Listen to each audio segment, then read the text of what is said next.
Bismillahirrahmanirrahim. Assalamualaikum warahmatullahi wabarakatuh.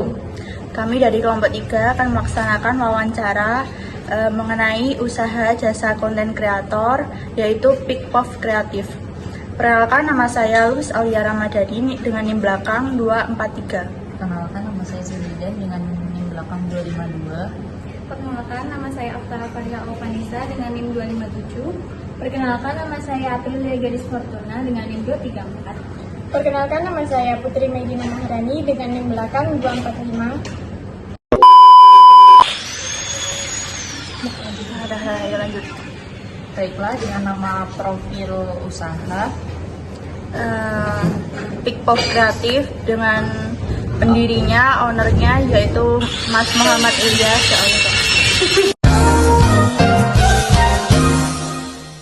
Usahanya ini berdiri pada tahun 2020 dan masih berjalan hingga sekarang. Nantikan ya kunjungan kita. Warahmatullahi wabarakatuh. Selamat siang Mas Ilyas. Ya, Terima siang. kasih atas waktunya. Saya Luz Aulia Ramadhani dari Prodi Manajemen Fakultas Ekonomi Bisnis Universitas Muhammadiyah Yogyakarta. Kami ingin mewawancarai Mas Ilyas mengenai Pikpov Kreatif, Anda yang bergerak di bidang jasa konten. Kami memiliki beberapa pertanyaan terkait perjalanan dan pengelolaan usaha ini, dan kami berharap kami dapat belajar banyak dari pengalaman Mas Ilyas. Untuk selanjutnya, saya akan bertanya tentang, bisakah Anda ceritakan lebih lanjut tentang bagaimana usaha jasa konten ini bermula dan berkembang hingga saat ini, dan apa visi dan misi yang ingin Anda capai untuk saat ini? Oke, baik. Jadi mengenai bisnis Pikpov Kreatif sendiri, itu bermula dari saya sendiri membuat konten di Instagram dan TikTok. Jadi memang itu adalah apa ya istilahnya, kita membuat konten edukasi mengenai editing, mengenai desain, mengenai konten, dan dari situ memang apa ya, niat awalnya itu adalah mengedukasi ya, agar mereka istilahnya entah UMKM, entah mahasiswa atau para wirausahawan yang lain, itu mereka bisa membuat desain, membuat video, membuat konten yang menarik. Seperti itu. Jadi memang awalnya Pikpov Kreatif itu belum ada ya. Nah, sembari jalan itu ada tuh brand dari Jakarta gitu kan, orang ya, dia ngobrol gitu kan, bro bisa nggak sih bikinin video, intinya kayak gitulah ya, video-video ini, nah, produknya ini gitu. Nah dari situlah akhirnya kita mencoba ya udah kita iyain aja gitu kan, karena yang namanya usaha, walaupun di situ kita awalnya memang belum ada pengalaman untuk pembuatan video ya, istilahnya video untuk perusahaan, tapi kalau untuk istilahnya untuk konten kita biasa konten diri sendiri gitu ya. Nah setelah itu kita iyain, dan akhirnya dari situ makin lama ya akhirnya ada klien dari berbagai istilahnya apa ya, berbagai lini bisnis ya. Entah itu dari UMKM, dari brand, dan dari kreator lainnya, seperti itu. Nah, jadi awalnya adalah dari membuat konten yang konsisten, dari situ ada yang trust terhadap kita, dan akhirnya kita sampai sekarang ini membuat agensi yang namanya Pikpov Kreatif. Gitu. Dan siapa sih target klien ideal Anda? Bisakah Anda gambarkan karakteristik mereka dan bagaimana Anda bisa menjangkau mereka? Oke, jadi untuk klien ideal itu sebenarnya adalah para UMKM ataupun brand yang mereka itu ingin membuat Instagram ataupun akun TikTok mereka itu yang pertama itu agar mereka dikenal ya, kayak gitu. Jadi brandingnya gitu kan. Yang kedua selain branding juga sellingnya seperti itu. Jadi misalkan UMKM gitu kan, mereka punya resto, nah mereka itu pengen restorannya itu dikenal dan juga penjualan yang nggak hanya dikenal aja. Nah itu target kita di situ. Jadi kita membantu dari segi pembuatan ide konten, yaitu social media management, kemudian kita tawarkan juga KOL management. KOL management itu influencer ya, gitu, endorse influencer, dan juga mungkin kalau nanti ada affiliate kita bisa handle affiliate-nya dan lain sebagainya. Seperti itu. Jadi kalau untuk target market ya tadi itu UMKM, brand lokal ataupun brand besar, seperti itu. Kalau yang satunya tadi apa? Karakteristik yang bisa dijangkau gitu. Oke. Strategi menjangkaunya ya? Oke. Jadi kalau menjangkau yang pertama itu dulu awal-awal memang kita membuat ide konten ya. di akun pribadi yang mana saya menjadi istilahnya apa ya, kreator kayak gitu kan. Nah, setelah itu Banyak yang seiring jalannya minat waktu, seiring jalannya waktu kita juga nge-ads kayak gitu. Jadi kita menggunakan meta ads yang itu kita jalankan, dari situ kita dapat leads, dari leads kita dapat customer kayak gitu, klien.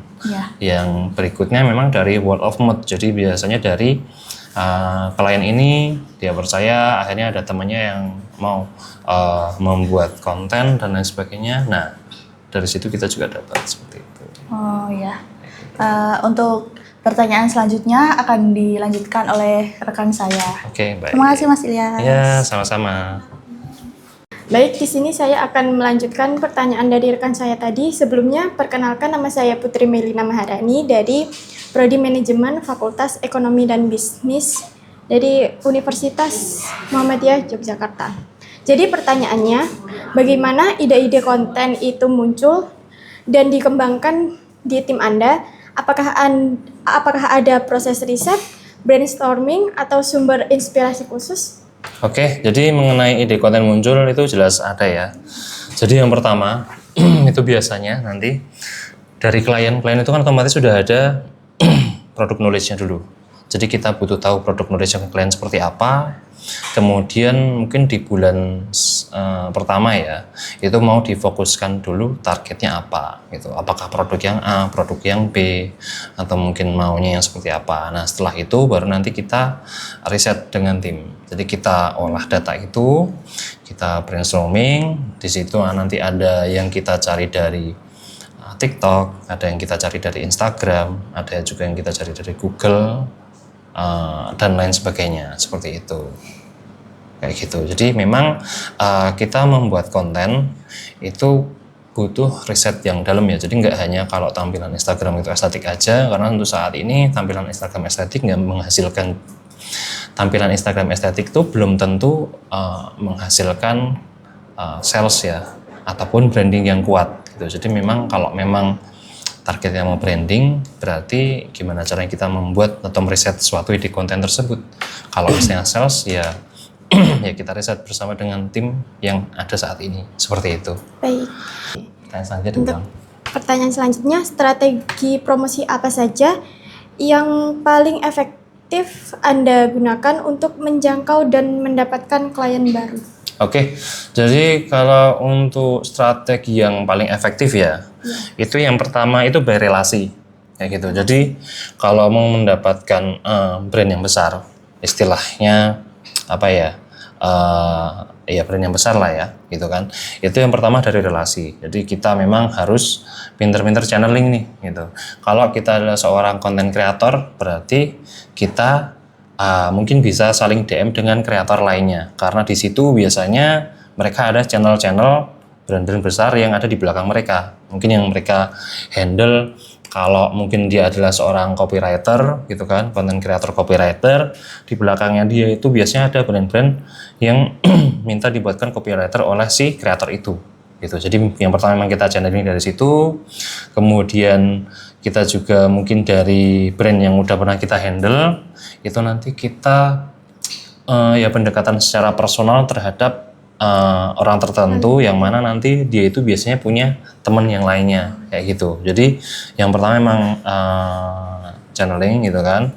Yang kedua itu kita biasanya melakukan ads ya, ads di Meta. Nah, kalau ads di Meta itu proporsinya itu mungkin 99% itu adalah UMKM atau 90-95% itu UMKM yang menghubungi. Nah, sisanya 1-50%, 1-5% itu baru brand besar kayak gitu, seperti itu. Jadi ya kira-kira seperti itulah. Yang ketiga itu baru via konten kayak gitu.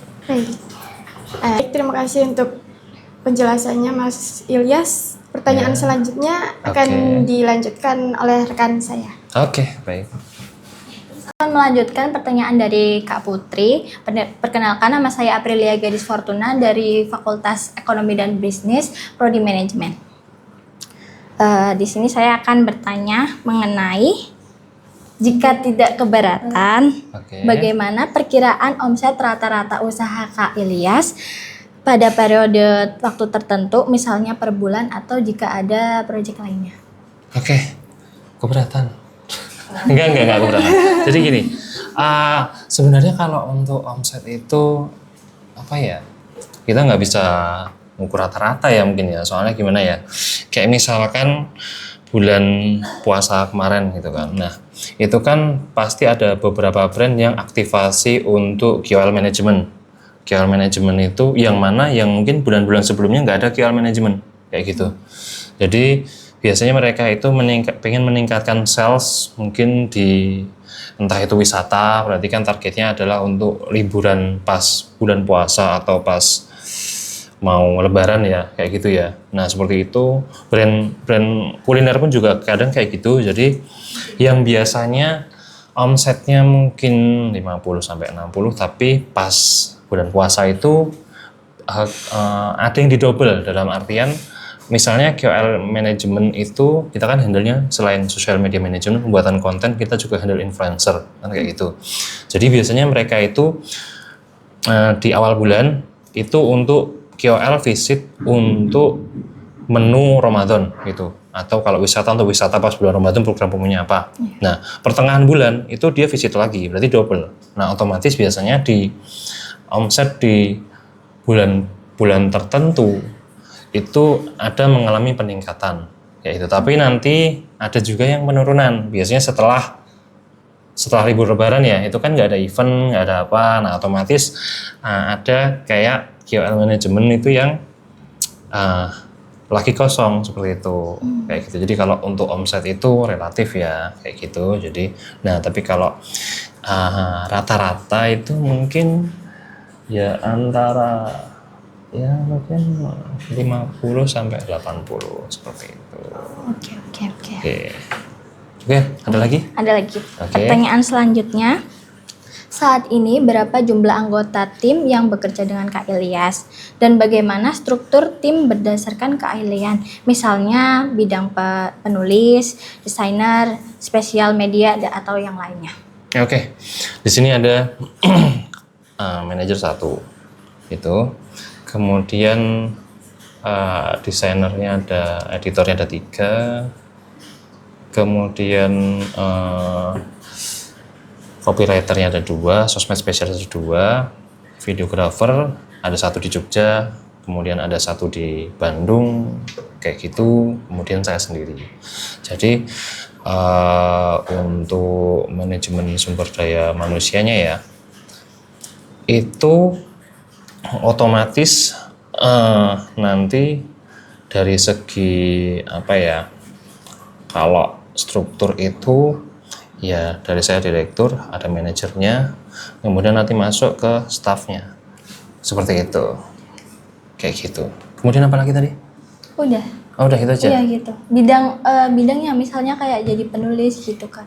Oke. Ya udah kayak gitu sih. Oh, yang tadi udah saya sebut Iya. itu ya, ada sosmed spesialis. Iya. Oke, mungkin tak jelasin ya. Kalau sosmed spesialis itu dia nanti membuat ide konten, riset, Iya.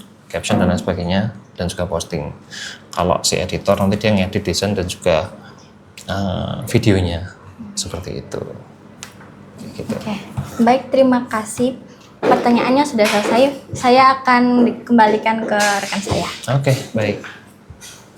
Baik, untuk pertanyaan selanjutnya, sebagai penutup, apakah ada hal lain yang Anda bagikan atau pesan untuk mahasiswa yang tertarik dengan dunia usaha, khususnya di bidang jasa konten kreator? Oke, jadi kalau mau atau mungkin tertarik di bidang jasa social media management ataupun dunia konten ya, itu intinya itu mulai aja dulu sih. Jadi saya dulu awalnya dari HP biasa ya, HP jadul kayak apa ya, Xiaomi, Redmi lah intinya, yang HP-nya harganya 2 jutaan. Jadi saya mulai dari kualitas video itu paling burik, paling jelek, getar dan lain sebagainya, sampai sekarang pakai istilahnya apa ya, HP yang up to date seperti itu. Jadi memang mulai aja, karena kalau kita menunggu perfect itu biasanya nggak akan mulai, benar nggak sih? Kayak gitu. Jadi jangan apa-apa harus perfect, lighting harus perfect, HP harus perfect, background, mic dan lain sebagainya. Pakai yang ada dulu, nanti di situ akan berkembang ya seiringnya waktu. kayak gitu. Baik, kami mengucapkan terima kasih yang sebesar-besarnya atas ketersediaan Mas Ilyas meluangkan waktu untuk berbagi pengalaman dan wawasan mengenai pop kreatif.